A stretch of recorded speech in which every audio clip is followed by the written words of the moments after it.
कुछ एक कैंसर्स हैं जिनको समय रहते पकड़ सकते हैं। आज की डेट में अब हमें अर्ली कैंसर्स बहुत ज़्यादा मात्रा में मिलने लगे हैं। ये एमआरआई और रेडिएशन थेरेपी कभी कंबाइन नहीं हो सकती। कंबाइन नहीं, सब आपके सेल्स ने आपकी अपनी बॉडी से दुश्मनी मोल ली। दुश्मनी मोल ले ली। ये नहीं कर सकते कि भाई आपको नॉर्मल ब्लीडिंग हो रही तो आपको पाइल्स हो रहा होगा। Very important cancer to diagnose early is breast cancer. Prostate cancer पुरुषों में होने वाला सबसे ज्यादा कैंसर में है। How you are digesting sugar in your body. जितना चांस स्मोकिंग से है उतना ही चांस सेडेंटरी लाइफस्टाइल से है। लोग रेडिएशन के नाम से डरते हैं। इसका आंसर तो है no. Stage 4 lung cancer treatable है। सर्वाइवल लंबा हो जाता है। अगर आप गुटखा खाते हैं तो एक नेगेटिव पॉइंट जोड़ लीजिए। हमारी कंट्री में दुनिया के आधे कैंसर हैं माउथ के। ज़्यादा साइड इफेक्ट्स किसके हैं, ज़्यादा नुकसान किसके? ऊपर वाले के हाथ में 5-7% हमेशा रहता है, क्योंकि जो लिखा है ऊपर वाले ने वो तो होगा ही होगा, बट हम उसको मिनिमाइज जरूर कर सकते हैं। अनफॉर्चुनेटली भारत में कुछ बीमारियां वैसी हैं जिनका जिक्र बार बार करना ज़रूरी है। इसलिए करना ज़रूरी है ताकि आप फॉर्चुनेट रहें और उन बीमारियों से दूर रहें। कैंसर एक ऐसी ही बीमारी है जिसके नाम को सुनकर आज भी लोग डर जाते हैं। अच्छी बात यह है कि अब बहुत सारे कैंसर ट्रीटेबल हैं। ख़राब बात यह है कि बहुत सारे कैंसर हमारी अपनी लाइफस्टाइल का नतीजा है। इसमें भी अच्छी बात यह है कि अगर हम लाइफस्टाइल को सुधार लें तो कैंसर से कुछ हद तक बचाव तो संभव है। जो बातें मैं कह रही हूँ इसको डॉक्टर्स किस तरह से देखते हैं, कैसे आप कितनी तरह के कैंसर्स को बचा सकते हैं, समय पर स्क्रीनिंग करके समय रहते बीमारी को पकड़ सकते हैं। हमारे साथ इन सारे सवालों के जवाब के लिए आज डॉक्टर गगन सैनी हैं, जो कि रेडिएशन ऑन्कोलॉजिस्ट हैं और यशोदा हॉस्पिटल से जुड़े हुए हैं। डॉक्टर साहब बहुत बहुत स्वागत है आपका। एक ऐसी बीमारी की हम चर्चा करने जा रहे हैं जिसके बारे में लोग सोचते हैं कि नहीं इसकी तो बात भी मत करो, नाम सुन के डर लगता है।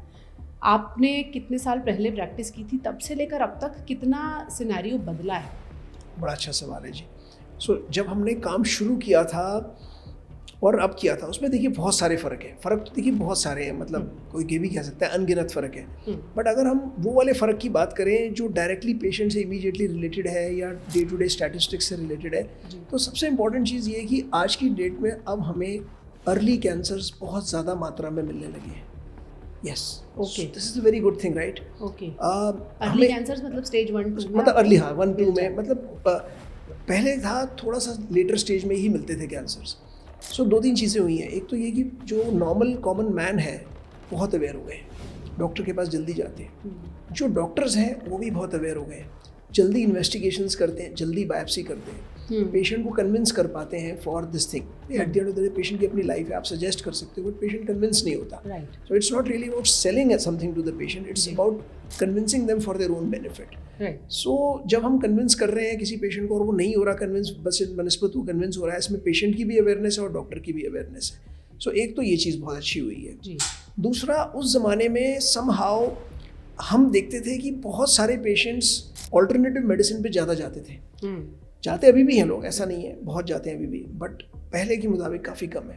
पहले बहुत बार हम देखते थे कि केसेस ऐसे होते थे कि जो ऑल्टरनेटिव मेडिसिन पे ख़राब हो गया केस फिर आ रहा है, बट ऐसा अब भी देखते हैं, बट ऐसा अब कम होता है। इसका मतलब ये है कि जब आप सोचते हैं कैंसर का इलाज देसी दवा से कर लें, कैंसर का इलाज आयुर्वेद से कर लें, कैंसर का इलाज नेचुरल तरीक़ों से कर लें, ये टेंडेंसी अब घटी है। यस। और 25 साल पहले जब आपने प्रैक्टिस शुरू की होगी तब से लेकर अब तक इलाज के तरीके और टेक्निक्स आपके पास बेहतर हुई होंगी, ज़्यादा हुई होंगी? मच बेटर जी, मच बेटर। उस ज़माने में जो रेडिएशन थेरेपी थी वो इवॉल्व कर रही थी, नए एडवांसेस आ रहे थे रेडिएशन थेरेपी के, और वो नए एडवांसेस अडॉप्ट होने में बहुत सारे नेचुरल इम्पेडिमेंट्स थे, जैसे कि कंप्यूटर की स्पीड, जैसे कि जो उसकी लेबोरियसनेस है, टेक्निकल जो उसके लिए जो स्किल्स चाहिए होते हैं सब कम थे। बट जैसे जैसे टाइम आगे बढ़ रहा है, जो रेडिएशन ऑन्कोलॉजी की मशीन्स हैं वो इतनी एडवांस होती जा रही हैं कि पहले हम ऐसे आगे बढ़े कि हम थोड़ा सा आसपास के टारगेट में थोड़े से नॉर्मल चीज़ों को बचा लेते थे, बट उसके बाद हम ऐसे आगे बढ़े कि हम चाहें तो बिल्कुल एग्जैक्ट फोकस कर लें टारगेट पे। उसके बाद हम ऐसे आगे बढ़े कि जो फोकस हम कर रहे हैं उसको फोकस करने से पहले देख सकते हैं, ताकि आप जितना भी फोकस कर रहे हो पता लगा कि आप गलत ही फोकस कर रहे हो। आपकी साइज़ तो बीम का सही है बट वो टारगेट पे नहीं लग रही। फिर हम ऐसे आगे बढ़ रहे हैं कि अब हम टारगेट को ड्यूरिंग रेडिएशन देख पा रहे हैं कि भी रेडिएशन के टाइम पे भी सही जगह जा रहा है या नहीं जा रहा। अब हम और ऐसे आगे बढ़ रहे हैं कि अब हम उसको एमआरआई के थ्रू देख सकते हैं। मतलब पेशेंट की ट्रीटमेंट आप एमआरआई एक ऐसी मोडालिटी थी, आपने नोटिस करा होगा एमआरआई कभी किसी का होता है तो आप एमआरआई में कोई मेटालिक चीज़ नहीं ले जा सकते जी। So doing radiation therapy along with an MRI was a very big challenge when we were, in the very early years of our learning and practice. तो ये था कि भाई ये MRI और रेडिएशन थेरेपी कभी कंबाइन नहीं हो सकती। बट अब हम अपने यहाँ MRI लिनैक लगा रहे हैं जिसमें हम रेडिएशन थेरेपी के साथ साथ MRI को देख सकेंगे। उससे क्या फ़र्क पड़ेगा? एक तो उससे बहुत सुपीरियर इमेजिंग होगी, बट उसके अलावा MRI एक फंक्शनल इमेजिंग होती है, यानी कि जो सेल्स और ट्यूमर के अंदर चेंजेस आ रहे हैं वो आप एक्चुअली ऑब्जर्व कर सकते हो कि उसके अंदर परफ्यूजन कम हो रहा है कि नहीं हो रहा। कोई ऐसा पार्ट तो नहीं है ट्यूमर का जिसमें परफ्यूजन कम नहीं हो रहा या उसकी कम होने की स्पीड बाकी उससे कम है। Maybe in future you can focus more radiation over there. So things are going at a level which was never even thinkable before. तो जो बात डॉक्टर सैनी कर रहे हैं, अगर हम उसे आसान भाषा में समझाएं, एक शब्द होता है प्रिसीशन। कैंसर के इलाज में ये बहुत इंपॉर्टेंट शब्द है। आपके शरीर के किस हिस्से में कैंसर है, मान लीजिए लिवर है, लंग्स है, उसमें भी कहाँ पर कैंसर है, सिर्फ उतने हिस्से को ट्रीट करना, बाकी ऑर्गन को बचाए रखना या उसको कम से कम नुकसान पहुंचाकर बीमारी को जड़ से ख़त्म करना, इस पर लगातार कैंसर का इलाज काम कर रहा है। और आई थिंक आप इसी की बात कर रहे हैं। बिल्कुल, मैं बिल्कुल इसी की बात कर रहा हूँ। आपने बिल्कुल परफेक्टली समझाया सबको कि प्रिसीजन जो है वो हमारा मंत्रा है। और प्रिसीजन की क्या ज़रूरत है भाई? प्रिसीजन की ज़रूरत सपोज एंटीबायोटिक्स में क्यों नहीं है? किसी को निमोनिया तो उसमें क्यों नहीं प्रिसीजन की ज़रूरत है प्रिसीजन की। बट इम्पॉर्टेंटली जो किसी को निमोनिया है तो वो इन्फेक्शन है, इन्फेक्शन बाहर से होता है, बैक्टीरिया। सो आपने जो ड्रग डेवलपमेंट करी, अगर वो ड्रग डेवलपमेंट उस बैक्टीरिया के हिसाब से करी तो वो ऑटोमेटिकली प्रिसीजन ही हो गया। आप चाहे टैबलेट खा रहे हो 500 मिलीग्राम की, but it's only going to effect those bacteria which are going to be relevant, mostly those bacteria. But cancer is a product of your own body. Those are your own cells. So if you are going to hit that, you are definitely going to hit something else as well. साथ में आपने antibiotics का जिक्र किया, वहाँ broad spectrum use होता है और कैंसर में प्रिसीशन टारगेट थेरेपी यूज होती है। आप तो मेरे से अच्छा समझा पा रहे हैं। ये हमारा ये काम है। तो ब्रॉड मतलब बड़े लेवल पर एक दवा देकर ट्राई करना कि ये बैक्टीरिया होगा तो मर जाएगा, ये नहीं होगा तो वो वाला होगा, वो मर जाएगा। क्योंकि एंटीबायोटिक्स की एक अलग कहानी है, उस पर फिर कभी आएंगे। लेकिन कैंसर के मामले में आपका ऑर्गन जो है वो ख़राब ना हो, आपकी बीमारी ठीक हो जाए, उसके लिए बार बार फोकस किया जाता है प्रिसीशन, यानी उतने ही हिस्से को छेड़ना है जितने हिस्से में कैंसर फैला हुआ है। अब किस तरह के इलाज हैं जो आप समझा सकें कि ऐसा संभव है कि हम सिर्फ उतने हिस्से को छेड़ेंगे, बाकी ऑर्गन आपका फिर भी काम करता रहेगा? क्या ये संभव है? यस, बिल्कुल एकदम संभव है। संभव इस तरह से है कि बिल्कुल कॉमन मैन के लिए अवेलेबल है, ये नॉर्मली अवेलेबल है ये वाली चीज़। तो अब जैसे मैं इसको बड़े सिंपलेस्ट तरीके से स्टार्ट करता हूँ। सो एक तो प्रिसीजन होता है साइज़ का जी, एक प्रिसीजन होता है कि भाई सेल के टाइप का। तो मैं पहले साइज़ प्रिसीजन बताऊँगा। सो फॉर एग्जांपल एक ट्यूमर सपोज कुछ मिलीमीटर का है, ब्रेन के अंदर मिल जाते हैं छोटे ट्यूमर्स, फ्यू मिलीमीटर्स का है, और आपने उसको मल्टीपल इमेजिंग करके क्लियर कर लिया कि अब इसको, तो क्या आप उस क्या कहते हैं लेस देन 1 सेंटीमीटर ट्यूमर को फोकस कर सकते हो? नाखून बराबर हुआ, बिल्कुल कर सकते हो। कैसे? बिल्कुल।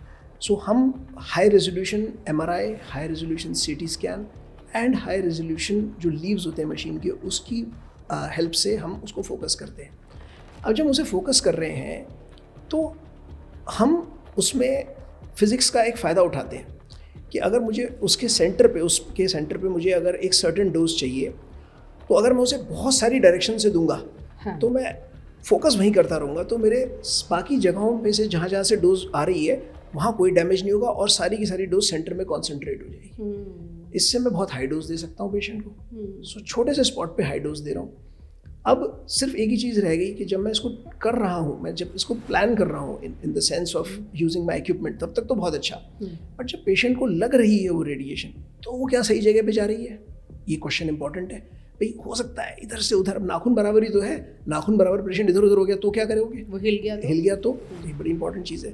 तो उसके लिए एक इमोबिलाइजेशन सिस्टम, मास्क तो होता ही होता है, इसमें तो खैर कोई डाउट नहीं है, बट उसके अलावा now we have the technology called exact track technology. Exact track technology क्या करती है, ये हमने इंस्टॉल कर ली है हमारे यहाँ पे। विद दिस टेक्नोलॉजी पेशेंट जब लाई डाउन कर रहा है और उसकी रेडिएशन थेरेपी स्टार्ट हो रही है, उस दौरान जो हार्ट बीट से भी जो स्कल के अंदर मूवमेंट्स हैं वो तक ट्रैक होंगी। तो आप जब मल्टीपल डायरेक्शन से ट्रैक करते जा रहे हो, और अगर आपको पूरी ट्रीटमेंट के दौरान जब भी लगा कि हाँ ये थोड़ा सा स्टिमुलस उससे बाहर है हमारे एक्सेप्टेबल, उससे सो कम कर दीजिए। सो सब मिलीमीटर प्रिसीजन कहते हैं इसे। मिलीमीटर प्रिसीजन नहीं है, सब मिलीमीटर प्रिसीजन है। 1 मिलीमीटर से कम का प्रिसिशन. सो मतलब that is the level of precision that we have.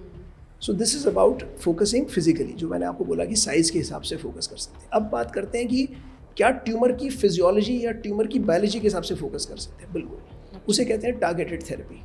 ये टारगेटेड थेरेपी क्या चीज़ है? टारगेटेड थेरेपी ये होता है कि जैसे एक तो सेल के बाहर प्रोटीन्स लगे होते हैं, जिसे रिसेप्टर बोल देते हैं. अब रिसेप्टर आप सबको पता है कि डायबिटीज़ का रिसेप्टर ये हो, तो उसी तरह से ट्यूमर के भी रिसेप्टर्स होते हैं. तो क्या हम ट्यूमर के रिसेप्टर को फोकस कर सकते हैं? बिल्कुल, ट्यूमर पर रिसेप्टर्स होते भी हैं, बट सारे रिसेप्टर्स को फोकस करने के लिए दवाइयाँ नहीं बनी. बट येस, अब दवाइयाँ अवेलेबल हैं जो रिसेप्टर्स को फोकस कर सकती हैं. सो कुछ कैंसर्स में, जैसे माउथ थ्रोट के कैंसर, उसके अंदर आप रिसेप्टर को फोकस कर सकते हैं. कुछ कैंसर्स ऐसे हैं जिनमें आप, लंग के कैंसर्स हैं जिनकी आप रिसेप्टर को फोकस करेंगे, तो पता लगा कि पहले स्टेज 4 लंग कैंसर का सर्वाइवल 4-6-7 महीने होता था, अब 2 साल प्लस, 4 साल प्लस हो गया. स्टेज 4 लंग कैंसर ट्रीटेबल है? सर्वाइवल लंबा हो जाता है. क्योरेबल तो नहीं है, बट ट्रीटेबल है, और long survival with good quality of life is achievable. लंबा हो जाता है. यस. इसी स्टेज 4 लंग कैंसर में इम्यूनोथेरेपी कर सकते हैं. अब ये इम्यूनोथेरेपी क्या चीज़ है? अब इसके बड़े मिथ्याएं हैं जी, इम्यूनोथेरेपी की बड़ी मिथ्याएं हैं. तो एक मिनट इस पर लगा ही लेते हैं इम्यूनोथेरेपी. सो जब भी मेरे अंदर कोई बैक्टीरिया गया, नॉट कैंसर, बैक्टीरिया गया, तो मेरे बॉडी उसके अगेंस्ट कुछ ना कुछ बनाएगी, सेल्स बनाएगी. उसी प्रकार से जब कैंसर भी बनता है तो बॉडी उसके अगेंस्ट कुछ ना कुछ रेजिस्टेंस क्रिएट करती है. But because cancer is cancer, वो उस रेजिस्टेंस को बाईपास करने का सिस्टम बना लेता है, इनएक्टिवेट कर देता है उस बेसिकली उन सेल्स को. उसको पता है, अपने ही सेल्स हैं, उसे पता है ऐसे इनएक्टिवेट कर सकते हैं. तो जो इम्यूनोथेरेपी FDA ने अप्रूव करी है, जो मेनली जो इम्यूनोथेरेपी FDA ने अप्रूव करी है, वो इन इनहिबिटर्स को, जो ये जो ब्लॉक कर रहे हैं, उनको ब्लॉक कर देता है. उससे आपकी अपनी इम्यूनिटी कैंसर के अगेंस्ट काम करती है. Okay, making sense. सबसे इंपॉर्टेंट जो इम्यूनोथेरेपी है वो ये है जी. इसके अलावा वैक्सीन्स भी हैं, ऑल्दो ज़्यादातर कैंसर्स में ये वैक्सीन काम नहीं करी है. सो शुरुआत ऐसा बनाना कि आपने कैंसर्स लिए, उनको ऐसा करके उनके प्रोटीन्स निकाले. जैसे कि कोविड वैक्सीन थी. कोविड वैक्सीन तो कोविड वायरस के अगेंस्ट थी, वो तो एक ही जैसा रहता है. तो आपने उसके जो प्रोटीन्स लेकर के आपने उसका बनाया था, तो वो जो थी सबको लग रही थी वैक्सीन. और इसी वजह से कहते हैं वो जैसे जैसे चेंज होता जा रहा है वायरस, तो वो वैक्सीन अब कम काम की है, although it doesn't matter anymore. But एक एग्जाम्पल के तौर पर बता रहा हूँ. तो same vaccine may not be useful for another COVID outbreak say it happens today, may not be. तो उसी प्रकार से जो वो प्रोटीन्स होते हैं जो सेल के ऊपर होते हैं, उन सेल्स के प्रोटीन्स को, जैसे किसी के कैंसर के सेल्स लिए, उसी से ही उन्होंने उन प्रोटीन्स को निकाल के वैक्सीन बना दी. So that is another vaccine. It used to be called dendritic cell vaccine. So that is what it's called. But that is not really a very important way of doing immunotherapy. हमने cancer के case में अभी of late हम बहुत सुन रहे हैं CAR T cell therapy, वो भी कुछ इसी तरह से ब्यूटीफुल है. CAR T सेल थेरेपी बड़ी मजेदार चीज़ है जी. CAR T सेल थेरेपी भी इम्यूनोथेरेपी एक तरह की. आपकी बॉडी के अपने सेल्स लेते हैं जी, जो माउंट करते हैं, बट इस बार उन सेल्स पे हम एक आर्टिफिशियल रिसेप्टर लगा देते हैं. That receptor is proven to go and hit the cancer cells. वो प्रूवन होता है वो रिसेप्टर. तो बिकॉज वो रिसेप्टर डायरेक्टली बॉडी में डालने का कोई पॉइंट नहीं है, तो आपको सेल्स निकाल के उस सेल्स को मॉडिफाई करके, so those are the cells called the CAR T cells. So chimeric antigen receptor T cell. तो वो रिसेप्टर के लगा करके एंड फिर वापस डाल देते हैं बॉडी में, and that creates a immune response against the cancer. वो फटाफट जाकर इट स्टार्ट्स हिटिंग देम. सो जैसे फर्स्ट जो मैंने एग्जांपल बताया, उसके अंदर आप बॉडी की इनेट इम्यूनिटी, यानी हमारी अपनी इम्यूनिटी को यूज़ कर रहे हो, उसको, उसकी जो इनहिबिशन को ब्लॉक करके. दूसरा एग्जांपल जो कि कम यूज़ होता है, उसके अंदर आप इम्यूनिटी क्रिएट कर रहे हो वैक्सीन डाल के. इसके अंदर इम्यूनिटी है या नहीं है, आपने इम्यून सेल्स लिए, उन इम्यून सेल्स को कैंसर को फाइट करना नहीं आता, बट आपने उस पर रिसेप्टर ऐसा लगा दिया कि वो फाइट कर सकता है. वो CAR T सेल है. Unfortunately CAR T cell therapy जो नॉर्मल कैंसर्स हैं हमारे, जो हमारी डे टू डे लाइफ में हम देखते हैं, जिन्हें सॉलिड ट्यूमर्स कहा जाता है, जो बॉडी के अलग अलग ऑर्गन्स में होते हैं, उस पर काम नहीं करती. बिकॉज आपका जो रिसेप्टर होता है, that can not fight all the proteins of the cancer. बहुत सारे प्रोटीन्स होते हैं कैंसर के ऊपर. बट जो ब्लड कैंसर्स होते हैं, खास करके मायलोमा एंड ल्यूकीमिया, क्योंकि उसके ऊपर जो सेल्स होते हैं वो सेम जैसे रहते हैं, मतलब जैसे होमोजेनस बोला जाता है कि वो एक जैसे ही रहते हैं, तो वो होमोजेनाइटी, यानी वो जो सेमनेस होती है, उसको एक्सप्लॉइट करके आप CAR T सेल थेरेपी करते हैं. बहुत बढ़िया थेरेपी और है। ऐसा भी कहा जाता है कि कुछ रिलैप्स के केसेस में भी कार्टी सेल थेरेपी ज़्यादा काम करती है। हाँ जी, हाँ जी। सो ये मैंने सारा जो बताया ये उन्हीं केसेस में बताया जो इतनी देर जो से बताया relapse रिलैप्स केसेस में, और मैंने ये बताया वो कैसे काम करती है। So CAR T cell therapy relapse cases में काम ज़रूर करती है, एंड कहीं ना कहीं लास्ट होप होती है in many such cases. Bone marrow transplant का इक्विवेलेंट माना जाता है फॉर इन सम थेरेपीज उसे, in some cases like lymphoma it's sometimes considered in some circumstances considered equivalent to transplant, मतलब ट्रांसप्लांट करा लो या कार्टी सेल करा लो। ओके, उस लेवल की वो है। Yes, it's a very big addition, और जो लोग ठीक हो रहे हैं उनके लिए तो वो एक वरदान है। बट अगेन हर चीज़ हर समय नहीं हो पाती। सो हम एज ह्यूमंस चाहते हैं हमें 100% सक्सेस मिले, अभी वहाँ नहीं पहुँचे पर पहुँचेंगे। बहुत सारे इलाज के तरीके हैं, कुछ डॉक्टर साहब ने आपको बताया, CAR T cell therapy, immunotherapy, vaccines हर कैंसर में काम नहीं करेंगी, इसलिए आपके लिए ये जानना ज़्यादा ज़रूरी है कि कैंसर होने से बच कैसे सकते हैं। डॉक्टर साहब आपने शुरुआत में कहा कि कुछ अर्ली कैंसर हम पकड़ सकते हैं, तो लोग क्या कुछ एक कैंसर हैं जिनको समय रहते पकड़ सकते हैं और कैसे पकड़ सकते हैं? सो कैंसर समय रहते कैसे पकड़ें? सो पहली चीज़, फिर देन लेट्स डिस्कस कि कैंसर एक्चुअली है क्या। सो सिंपलेस्ट टर्म्स में आपकी अपने बॉडी के सेल्स, पूरी बॉडी है, इसमें बहुत सारे सेल्स हैं, आप सबको पता है आपकी बॉडी क्या है। इसके अंदर कोई एक पॉइंट, कोई एक जगह सेल्स ऐसे हैं जिन्होंने डिसाइड करा कि हम अब एबनॉर्मली ग्रो करेंगे और हमारे ऊपर कोई अब बंधन नहीं है, हम ग्रो करते जाएंगे।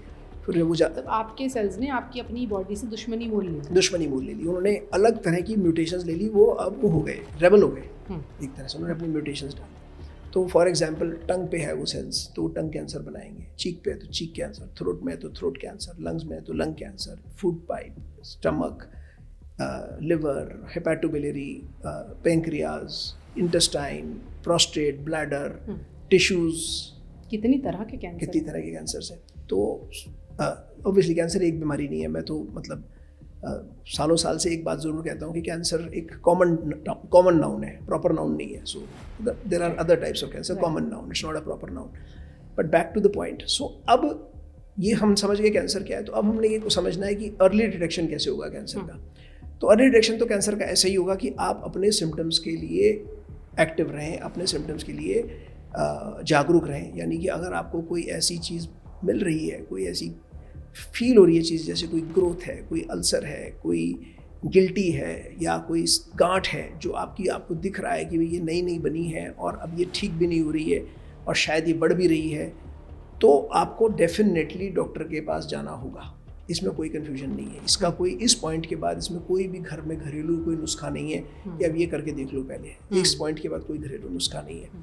सो इफ़ यू फील कि आपको कोई ऐसी एबनॉर्मल चीज़ है, पहले इस टाइम में बोलते थे जी कुछ सिम्टम्स है कैंसर के, एबनॉर्मल ब्लीडिंग है, किसी जगह से एबनॉर्मल ब्लीडिंग हो रही है, पॉटी के रास्ते से एबनॉर्मल ब्लीडिंग हो रही है आपको, खास करके अगर आपकी एज ओल्ड है, तो yes you need to visit the doctor. ये इंपॉर्टेंट एडवाइस है। बट बहुत लोगों को एबनॉर्मल ब्लीडिंग होती है, पाइल्स होता है, कुछ होता है, ये होता है, वो होता है। बट आप ये नहीं कर सकते कि भाई आपको एबनॉर्मल ब्लीडिंग हो रही है तो आपको पाइल्स ही हो रहा होगा। एबनॉर्मल ब्लीडिंग हो रही है तो आप चले जाओ ना डॉक्टर के पास, लेट द डॉक्टर डिसाइड कि वो पाइल्स है या क्या है।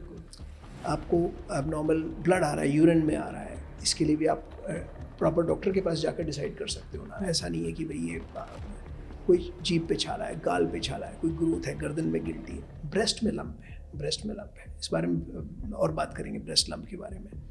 सो ऐसी कितनी सारी चीज़ें हैं जो हम जल्दी डिटेक्ट कर सकते हैं। फॉर एग्जाम्पल, अब हम 2 मिनट लगा के कुछ ऐसे कैंसर्स की बात करेंगे जो जल्दी पकड़े जाने का, जिनके लिए प्रॉपर प्रोटोकॉल एस्टैब्लिश्ड है। सब कैंसर्स का प्रॉपर प्रोटोकॉल एस्टैब्लिश नहीं है, मैं ये बताऊंगा क्यों। Very important cancer to diagnose early is breast cancer. Breast cancer breast में होता है। ब्रेस्ट क्या होते हैं? बेसिकली ग्लैंड्स होते हैं। वो ग्लैंड्स क्यों हैं? वो ग्लैंड्स इसलिए हैं क्योंकि एक माँ, जब माँ बनती है तो वो उनमें मिल्क बनता है उन ग्लैंड्स में, अदरवाइज वो किसी का उसमें नहीं रहते, किसी एक्टिविटी में नहीं रहते। जब उनमें वो मिल्क बनता है तो वो कैसे बनता है मिल्क उन ग्लैंड्स में? भाई उसके अंदर छोटे छोटे लोब्यूल्स होते हैं जिनके अंदर सेल्स होते हैं। अब वो वाले सेल्स हैं जो रिबेल हुए, that is the problem, those cells inside that gland. Fine, क्या होगा उससे उसमें ग्रोथ होगी। ग्रोथ से क्या होगा?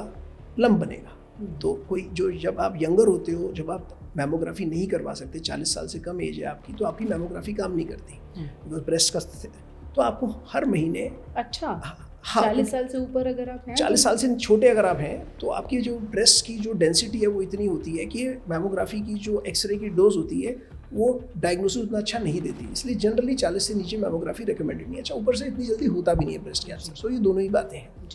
बट येस, फिर भी 40 से नीचे आपको अपनी ब्रेस्ट का सेल्फ एग्जामिनेशन ज़रूर करना चाहिए, after 35 at least. And breast self examination की प्रॉपर वीडियोस आपको मिल जाएंगे, but you can use this hand in a very stiff manner and check all the areas of your breast for any lumps. 40 के बाद you need to do a mammography every year. Small lesion होगा, जल्दी पकड़ा जाएगा, 80-90% cure rate रहता है जी। 80-90% mammography करा लेनी चाहिए। मैमोग्राफी ईयरली 5 साल में एक बार? नहीं, ईयरली बात, एक साल में? एक साल में एक बार। 40 साल से ऊपर हर महिला को साल में एक बार। क्योंकि ये फास्ट ग्रोइंग कैंसर होता है, इसमें 5 साल में एक बार अगर आप करेंगे तो फिर कोई पर्पस नहीं है। कोई पूछ सकता है मुझसे कि भाई एक हम ऐसा क्यों नहीं कर सकते कि ब्रेन ट्यूमर के लिए MRI करा लें साल में एक बार, या ऐसी कोई चीज़ कर लें। It will be an intelligent question. Well, सब कैंसर्स में थोड़ी बहुत रिसर्च अर्ली डिटेक्शन पे हो रखी है। हर कैंसर में हर मोडालिटी को अर्ली करने से सर्वाइवल बेनिफिट नहीं मिलता। मतलब ये कि अगर हम 1 लाख लोगों की पॉपुलेशन में कोई प्रोसीजर कर रहे हैं, मैमोग्राफी या कुछ कर रहे हैं, तो कोई चीज़ पकड़ी जा रही, तो क्या वो सर्वाइवल बेनिफिट दे रही है जल्दी पकड़ने से? तो मैमोग्राफी में है। दूसरा किस चीज़ में है? पैप स्मीयर, बच्चेदानी का पैप स्मीयर। उसमें क्या होता है?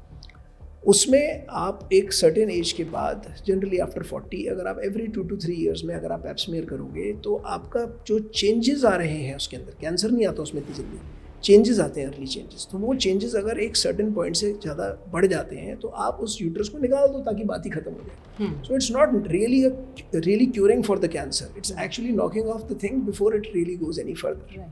और you can just remove that lesion, depends, there are many options. ठीक है, ये 2 कैंसर्स तो ऐसे हैं जो बिल्कुल स्ट्रॉन्ग पॉइंट्स हैं, इनको करना चाहिए। ये जो दोनों कैंसर डॉक्टर साहब ने बताया, महिलाओं से जुड़ी हुई बीमारियां हैं जिनको समय रहते पकड़ा जा सकता है और उसका हमेशा फ़ायदा होता है, survival benefit, huge survival benefit मिलता है। इसके अलावा जो पर्सन्स स्मोकिंग कर रहे हैं, अगर 20 पैक ईयर्स की हिस्ट्री है, 20 पैक ईयर क्या हुआ? 1 पैक 20 साल पी रहे हो या 2 पैक सिगरेट 10 साल पी रहे हो, तो मतलब बेसिकली नंबर 20 बन रहा है, 20 पैक ईयर्स में माना गया है। उस पर्सन का रिस्क काफ़ी होता है लंग कैंसर का। उन्हें लंग का एक सीटी होता है, उसे कहते हैं लो डोज सीटी स्कैन। वो होता है, कहीं पे भी करा सकते हैं, हर जहाँ सीटी स्कैन है वहाँ लो डोज सीटी स्कैन है, कोई स्पेशल कोई पद्धति नहीं है। कहाँ जहाँ भी सीटी स्कैन होता है वहाँ LDCT हो सकता है। ये वैसा ही स्कैन होता है जैसा वो कोविड के टाइम पे करवाते थे, ऑल्दो वो HRCT कहते थे उसमें LDCT में थोड़ी डोज और कम हो जाती है रेडिएशन की, थोड़ा प्रोटोकॉल फ़र्क है, but it is similar to what we used to get done in Covid. उसमें आप कैंसर जल्दी पकड़ सकते हैं लंग का। It's a very established modality, is recommended now. For example, somebody is of a certain age, more than 60, तो वो PSA कर सकते हैं। PSA करने से क्या होगा? PSA करने से अगर प्रोस्टेट कैंसर बन रहा है तो पहले पता लगेगा। थोड़ी इसमें कंट्रोवर्सी है, कई लोग कहते हैं भी इस चक्कर में कई लोग ऐसे जिनका प्रोस्टेट कैंसर नहीं भी बनना था वो भी ट्रीट हो जाते हैं। Well, I think we should let the clinician and the patients decide what to be done. जी, ओके। सो ये हुई अर्ली डिटेक्शन के बारे में एक जनरल बात। ऑब्वियसली कॉम्प्रिहेंसिव नहीं है क्योंकि हमारी डिस्कशन बहुत चीज़ों को एंड पास करती है, but I think it's a good beginner. Prostate cancer पुरुषों में होने वाला सबसे ज़्यादा कैंसर में है? एक्चुअली यस, अब प्रोस्टेट कैंसर पुरुषों में होने वाले कैंसर में सबसे ज़्यादा हाई पे आ रहा है। या फिर जैसे आपने स्मोकिंग और तंबाकू के लिए मतलब कहा कि उतना नहीं हाई हुआ, वो तो उसका इंसिडेंस ज़्यादा है। उसका लंग कैंसर और माउथ एंड थ्रोट कैंसर का इंसिडेंस ज़्यादा ही है, अभी भी ज़्यादा। और ये वो कैंसर है जो आप अपनी गलतियों से कर रहे हैं, स्मोकिंग, गुटखा, तंबाकू, इन्हीं से हो रहा है। इन्हीं से हो रहा है जी। लोग कहते हैं कैंसर तो हो जाता है, उसको रोका नहीं जा सकता, कितनी सच है ये बात? इतनी सच नहीं है जितनी सच लगती है। बट होता क्या है कि मैं बताता हूँ आपको, हम तो देखो रोज़ पेशेंट्स देखते हैं। पहली बात ये कि जब एक पर्सन टोबैको का इस्तेमाल कर रहा है तो उसका रिस्क कैंसर होने का, लंग कैंसर, ये सब 28 टाइम्स हायर है than the normal population. 28 times. Gutkha खाते हैं तो एक नेगेटिव पॉइंट जोड़ लीजिए। 28 टाइम्स। हमारी कंट्री में दुनिया के आधे कैंसर्स हैं माउथ के, पूरी दुनिया के आधे कैंसर्स हमारी कंट्री में माउथ के। गुटखा सब खाते हैं, स्मोकिंग। अब वही गुटखा च्यूअर जिसको कैंसर होगा, वही ऐसे कई लोगों को जानता होगा जो गुटखा खा रहे हैं और कैंसर नहीं हो रहा उसको, ऑब्वियसली जानता है। This is the reason why people feel कि कैंसर तो हो ही जाता है। But what you have to understand is कि एक तो सबको तो होगा नहीं, रिस्क बढ़ता है, ठीक है। वो क्यों बढ़ता है, किसका बढ़ता है, भाई इतने सवाल अभी तक जवाब आए नहीं है, ठीक है। हो सकता है कोई जेनेटिक लेवल पे कोई क्वेश्चन इसका आंसर हो, बट पॉइंट इज कि जब आप टबाकू का इस्तेमाल करेंगे तो आपका चांस बढ़ना ही बढ़ना है। एंड यू डोंट नो कि एक ग्रुप के अंदर किसको होगा और किसको नहीं होगा. सो सपोज आई फील कि भाई हाँ जी मुझे हो गया बट इसको नहीं हुआ, तो इसको तो हुआ नहीं, या उसको भी नहीं हुआ, या उसको भी नहीं हुआ, तो मुझे हो गया, तो लगता है मुझे तो ऐसे ही हो गया, गुट किसे नहीं हुआ. It's a way of interpretation, but as a person who is aware and educated one has to understand कि भाई एक ये प्रूवन फैक्ट है. अगर आप कोई भी मतलब hundreds of scientific study were done some time back where they clearly showed that tobacco usage clearly increases the possibility of having cancer, which is, as I said, 28 times in most studies. Okay. तो आपने जैसे बताया अगर smoking करेंगे lung cancer का chance बढ़ जाएगा, अगर आप गुटखा तंबाकू खाएंगे तो माउथ थ्रोट मुंह के कैंसर का, गले के कैंसर का चांस बढ़ जाएगा. अगर आप इस तरह की गलतियां लगातार कर रहे हैं तो आप अपने खतरों को खुद बढ़ा रहे हैं. और कौन सी ऐसी गलतियां हैं जो कैंसर के खतरों को बढ़ा रहे हैं? बहुत अच्छा सवाल है, और ये सबसे इम्पोर्टेंट सवाल है आई थिंक आज का, क्योंकि अभी तक हमने डिस्कस करा क्या हो रहा है, क्या कर रहे हो. एक इसमें कर्मा भी है कि भाई हाँ जी हमने तंबाकू का इस्तेमाल करा तो जी कैंसर हो गया जी, ठीक है जी. एक और चीज़ है जिसे आज का कहा जाता है कि it is the modern day equivalent of smoking, and that is sedentary lifestyle. Sedentary lifestyle is equally responsible for cancers as smoking. So अगर सपोज एक ग्राफ बनाया जाए जिसके अंदर से स्मोकिंग का इतना इंसिडेंस, स्मोकिंग की वजह से इतना कैंसर होता है, तो उसकी बाजू में अगर सेडेंटरी का बनाया जाए तो वो भी उतना ही साइज का होगा, सेम कॉन्ट्रीब्यूशन. और भारत का डेटा ये कहता है लैंसेट रिपोर्ट के मुताबिक कि 40% लोग आलसी होते हैं. सीडेंटरी लाइफस्टाइल, डॉक्टर गगन सैनी ने कहा सीडेंटरी क्या है, जो हफ्ते में 5 दिन 30 मिनट की एक्सरसाइज भी नहीं कर रहे, वो आलसी की कैटेगरी में आ जाते हैं. यानी कुछ नहीं कर रहे, चल भी नहीं रहे, वॉक भी नहीं कर रहे. बिल्कुल, ये भी अपने कैंसर का खतरा बढ़ा रहे हैं. बिल्कुल जी, यही है डेफिनेशन जो आपने बताई है सेडेंटरी लाइफस्टाइल की. एंड इस सेडेंटरी लाइफस्टाइल में जो आदमी होगा उसको कैंसर का रिस्क उतना ही बढ़ेगा जितना स्मोकिंग से बढ़ेगा. ऑल्दो कैंसर्स अलग होते हैं उसमें, माउथ कैंसर नहीं हो रहा उससे, लंग कैंसर भी शायद नहीं हो रहा, बट माउथ कैंसर्स और ये तंबाकू वाले कैंसर्स ये सब नहीं हो रहे.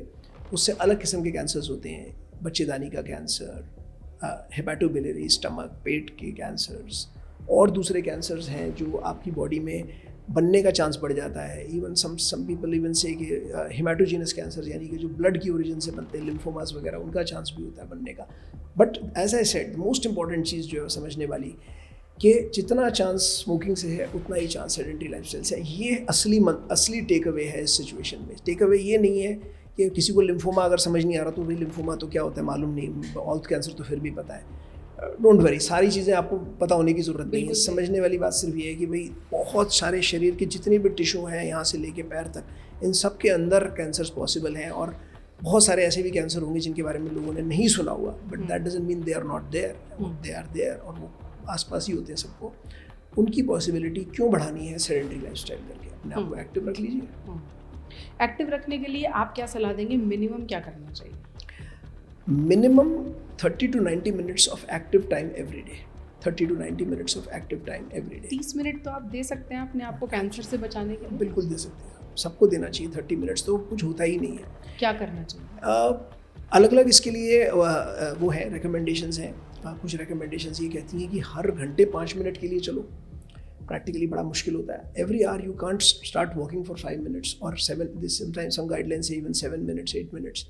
It's little difficult. बट अगर आप क्यूमुलेट करके अगर आप 30 to 90 मिनट्स का एक एक्टिव टाइम रख लो, भाई एक दिन में 1 टाइम या 2 टाइम आप वॉक या कुछ एक्सरसाइज कर लो, तो that will make a lot of difference. ये 30 मिनट जो है ये माइल्ड एक्सरसाइज के हैं, जैसे वॉकिंग, जैसे थोड़ा बहुत एरोबिक्स. अगर आप इंटेंसिव एक्सरसाइज करो, HIIT, जिसे हाई इंटेंसिटी इंटरमिटेंट ट्रेनिंग कहते हैं, हर लोग नहीं कर सकते. जिन लोगों की ट्रेनिंग नहीं है, जो लोग ओल्ड हैं, जिनकी टिश्यूज़ थोड़ी सी ओल्ड हो चुकी हैं, वो HIIT आज स्टार्ट तो नहीं कर सकते. उनको तो वॉकिंग ही करनी पड़ेगी. बट जो लोग HIIT करते हैं उनके लिए ये टाइम और कम हो जाता है. अब इससे मतलब वेट लिफ्टिंग कर रहे हैं, जिमिंग कर रहे हैं, मतलब आप जो भी कर रहे हो अपने आप को स्ट्रेच कर रहे हो, अपनी कैपेबिलिटी को. मतलब आप जब भी आप रुक नहीं रहे हो, आप रेस्ट नहीं होने दे रहे हो, आपका जो हार्ट की जो मूवमेंट है, आपकी जो मसल्स की मूवमेंट है, वो अपनी पीक पे रहती है. सो कम देर भी हुआ तो भी काम करेगा. डॉक्टर साहब, आमतौर पर लोग 40-50 साल के बाद अपनी सेहत के बारे में फिक्र करना शुरू करते हैं. तो बहुत सारे लोग जो आपको सुन रहे होंगे उन्हें लगेगा हम तो जिम नहीं जा सकते, अब हम क्या करें, हम बहुत तेज़ वॉक नहीं कर सकते, रनिंग नहीं कर सकते. आप ऐसे लोगों को जिन्होंने कुछ नहीं किया, उम्र भी ज़्यादा हो गई है, क्या कर सकते हैं? एक तो ये है कि ये हमारी जो ट्रेडिशनल लाइफस्टाइल है, जिसमें हम लोग अपनी लाइफ में अपना पहले एफर्ट्स करते हैं, पढ़ाई लिखाई, देन फैमिली। इस वजह से एक ही कोई बड़ी अनकॉमन बात नहीं है कि भाई लोग 40-50 की एज के बाद ही अपनी लाइफ पे ध्यान दे पाते हैं। द बेस्ट पार्ट इज़ कि वो आज 40-50 की एज पे ध्यान दे पा रहे हैं। सबसे अच्छी बात तो ये है कि भाई कॉन्ग्रेचुलेशंस, वेलकम। अब क्या करना है भाई? आप बिल्कुल ना आपने कभी वॉक करी, ना आपने कभी एक्सरसाइज करी, मानते बिल्कुल ज़ीरो पे है। वैसे सब कोई ज़ीरो पे होते नहीं है, बहुत लोग आगे ही होते हैं, बट मान लेते हैं बिल्कुल ज़ीरो पे। तो ज़ीरो से तो अच्छा सब कुछ है। तो मैं अपने पेशेंट्स को ये एडवाइस देता हूँ कि भाई आप 3 मिनट वॉक कर सकते हो। हाँ जी सर, 3 मिनट तो कर ही सकते हैं, कर लो ना 3 मिनट। एक जब आप शुरू करोगे करना, सबसे इम्पॉर्टेंट चीज़ किसी भी हैबिट की होती है कि उस हैबिट को आपको रोज़ रिपीट करना। सबसे वैल्यूएबल पार्ट ये नहीं होता कि आप कितने कर रहे हो, सबसे वैल्यूएबल पार्ट होता है आप रोज़ कर रहे हो। ये एक्चुअली यंगस्टर्स को भी लाइफ में याद रखना चाहिए कि it is not important to be able to do the everything perfectly. It is important to keep trying. So the moment you keep trying, you will ultimately reach where you are supposed to reach. So 3 minute का आपने start करा, 3 minute आपने करा आज, चलो आप सोचते 3 minute में थक ही जाओ, कोई बात नहीं, 3 मिनट तो करा आपने, कल भी करो 3 मिनट, परसों भी करो 3 मिनट। एक दिन अपने आप ही आएगा 4-5 दिन में कि आप 5 मिनट कर रहे होगे, फिर एक दिन अपने आप आएगा आप 7 कर रहे होगे। अब जैसे आपने इस पॉडकास्ट में सुना कि अच्छा जी 30 मिनट्स करनी चाहिए, तो आप सोचो जी आज मैं स्टार्ट करूँ और आज सीधा 30 मिनट्स करूँ, नहीं पॉसिबल ना। Better late than never. वैसे भी आप एक दिन में 10 किलोमीटर चलें, उससे बेहतर है 10 दिन में 1-1 किलोमीटर रोज चल लें। Perfect. So break it down, 2-4 minute करके करिए, धीरे करके आपकी कैपेबिलिटी अपने आप बढ़ेगी। This is how body is made. हमारी बॉडी इसी तरह मेड होती है और नेचुरली बढ़ेगी। और बिल्कुल किसी प्रकार का एम लेके मत चलिए कि भाई हाँ जी फलाना पर्सन जो है 30 मिनट 1 घंटा वॉक करता है, मार के 10 लगाता है राउंड, तो मैं भी 10 लगाऊंगा। कोई ज़रूरत नहीं, आप 1 लगाओ, बट 1 जब लगा रहे हो तो प्रॉपरली लगाओ, बिना ब्रेक्स के, बैठे हुए, बिना बैठे, बिना किसी उसके फ़ोन कॉल्स के। कंसिस्टेंट होना चाहिए आपका एक तरीका। जो कर रहे हैं उसको करते जाइए, बढ़ते जाइए, जब जाओ तभी सवेरा। हमने कैंसर को लेकर लाइफस्टाइल में एक्सरसाइज की बात की। अब दूसरी इंपॉर्टेंट चीज़ है हमारा खाना। क्या खाना भी जिम्मेदार हो सकता है कैंसर के होने के लिए? हाँ जी, खाना जिम्मेदार है कैंसर के लिए। एक तो वे जो खाने में पोल्यूटेंट्स हैं, जैसे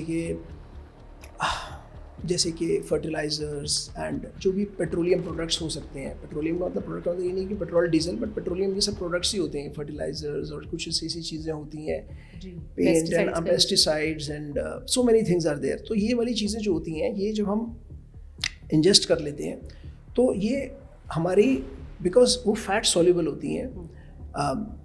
आपने कभी नोट करा होगा पेट्रोल में पानी डालो तो वो डिजॉल्व नहीं होगा, तो ये फैट सॉल्युबल होता है। बिकॉज वो फैट सॉल्युबल होता है तो हमारी बॉडी के अंदर वो जम जाता है तो उसका लॉन्ग टर्म इफेक्ट होता है। तो एक तो ये होता है कि भाई ये पेस्टिसाइड्स एंड अदर पोल्यूटेंट्स की वजह से खाने के थ्रू जो गए उससे पॉसिबिलिटी ऑफ कैंसर्स। दूसरा होता है कि आपने अब खाने की वजह से अपनी बॉडी का जो मेटाबॉलिक एनवायरनमेंट है वो चेंज कर दिया। मेटाबॉलिक एनवायरनमेंट माने कि आपकी बॉडी के अंदर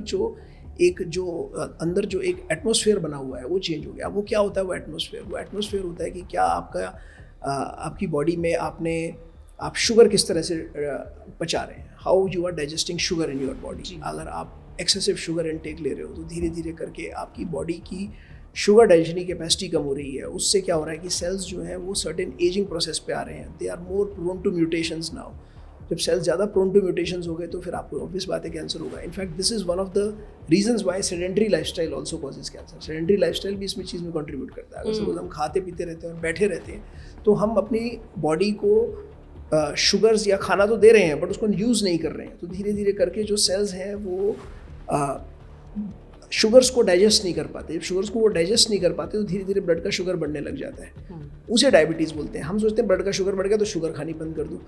no, it is because your body is not digesting sugar. Sugar तो आपकी बॉडी में हर चीज़ से बननी है। आप अगर सपोज वो भी खा रहे हो, रागी की रोटी भी खा रहे हो तो उससे शुगर तो उससे भी बनेगी। तो मेन चीज़ शुगर से मतलब वो आपको ग्लूकोज एनर्जी बननी है और तो कोई तरीका है नहीं उन चीज़ों का।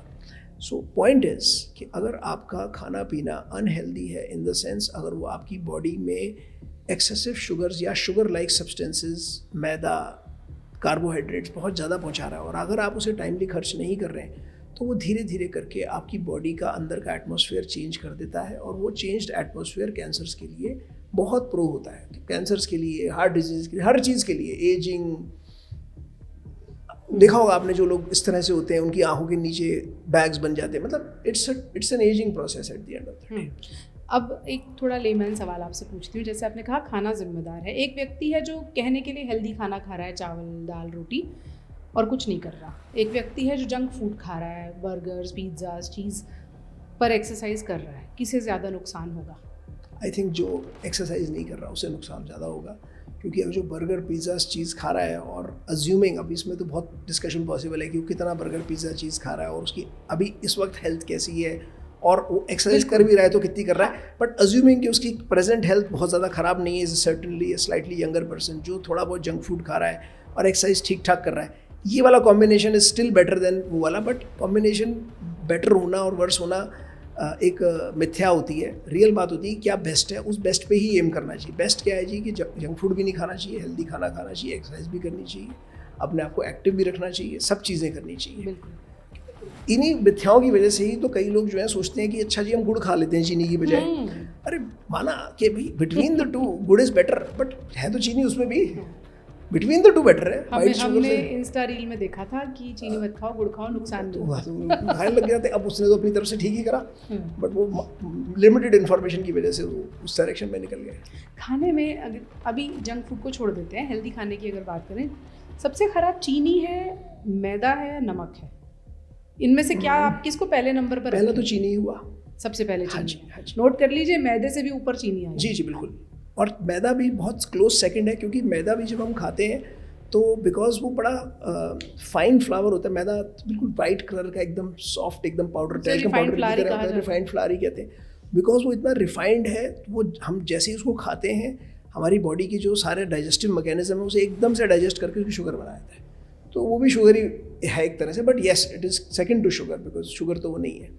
तो फिर नमक का नंबर आता है। यस, नमक ख़राब है, बट आई बिलीव नमक का ज़्यादा खराबी इस सेंस में है कि जब जो आदमी ज़्यादा नमक खा रहा होता है वो एक्चुअली ये सब चीज़ें भी खा रहा होता है इरेगुलरली। सो ओनली नमक मे not be a problem, that much of a problem if the person is doing all that.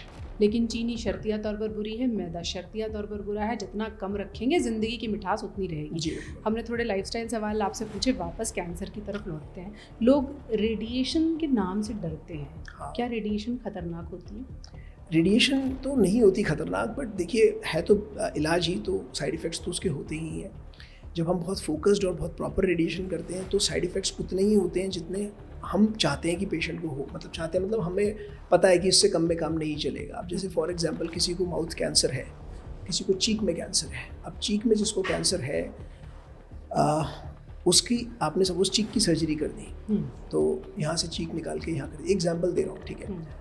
अब उसका जो रिस्क है, वो जो फ्लैप जो उसका जो प्लास्टिक सर्जरी लगाई है नहीं उसमें तो नहीं है, बट स्किन में रिस्क है, उसका यहाँ के टिश्यूज़ में रिस्क है वापस आने का बीमारी, जीभ के नीचे रिस्क है, तलवे के ऊपर रिस्क है, कान के पीछे रिस्क है बीमारी आने का। एक एग्जांपल दे रहा हूँ। ये वाले पार्ट्स तो बॉडी के अपने ही हैं, बट इनमें रिस्क है तो उसमें रेडिएशन देनी है, तो उसमें तो साइड इफ़ेक्ट्स आएंगे। अब साइड इफ़ेक्ट्स आएंगे तो आदमी डर भी सकता है उन साइड इफ़ेक्ट्स से। बट जो एडवांस रेडिएशन है, जो हम जिस तरह से हम प्रैक्टिस करते हैं, उसमें साइड इफ़ेक्ट्स उतने आएंगे जितने हम एक्सपेक्ट करते हैं। सो मैं तो पेशेंट को फर्स्ट डे पे ही बताया, तो भाई ये वाले तो आपके एक्सपेक्टेड हैं, इस टाइम पे ये होंगे। बेटर है पेशेंट को सारा बता दीजिए, ताकि वो भी मेंटली प्रिपेयर्ड रहते हैं, उनको भी पता ही है कि ज़रूरी है, ये एक लाइफ सेविंग एक्शन है। So if your question is कि रेडिएशन थेरेपी से हम डरते हैं, क्या डरना सही है?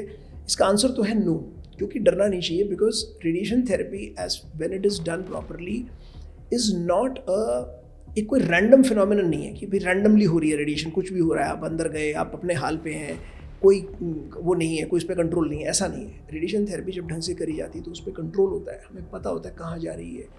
जो मैंने भी बताया अभी थोड़ी देर पहले, जैसे कि आप उसको गाइडेंस से कर रहे हैं, अब आप MR गाइडेंस से कर रहे हैं तो और ज़्यादा अच्छे से कर रहे हैं। बट MR गाइडेंस से भी कर रहे हैं तब भी जहाँ देनी है वहाँ तो देनी है ना रेडिएशन, तो वहाँ तो आएगा फ़र्क, बट उतना ही आएगा जितना हम एक्सपेक्ट करते हैं, सस्पेक्ट करते हैं। सो पेशेंट्स को डरना तो नहीं चाहिए रेडिएशन से।